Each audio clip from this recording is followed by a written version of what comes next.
সালাম করে নি। আরে এই রাতে সালাম কিসের? মা, কালকে আমার ব্যাংকের সাথে মিটিং, দোয়া করার জন্য লোনটা হয়ে যায়। আমি তো জানি, আমি সকাল সকাল উঠে তোকে নাস্তা বানিয়ে দিব, না তখনই তো সালাম করতে পারতি, এখন কেন? না, তোমার শরীরটা মোটেও ভালো না, সকালে ওঠার কোনো দরকার নেই। আমি সকালবেলা কিছু একটা খেয়ে বের হয়ে যাবো। তুই এত ভালো কেন রে?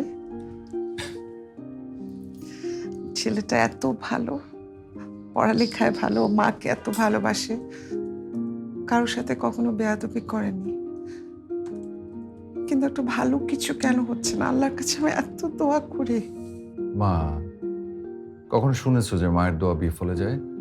তুমি দেখো, আমার জন্য খুব ভালো কিছু একটা অপেক্ষা করছো। তুমি শুধু দোয়া করো, ওকে? এখন যাও, অনেক রাত হচ্ছে, শুয়ে পড়ো। আমি জাস্ট পেপারটা একটু রেডি করবো, তারপর ঘুমিয়ে যাবো। বেশি রাত জাগিস না, তাহলে সকালে উঠতে পারবি না কিন্তু। আমি সকালবেলা একদম টিক টিক উঠে যাবো, কাল খুব ইম্পর্টেন্ট মিটিং। চাটা নিয়ে যাব? না, এটা আমার একটু লাগবে।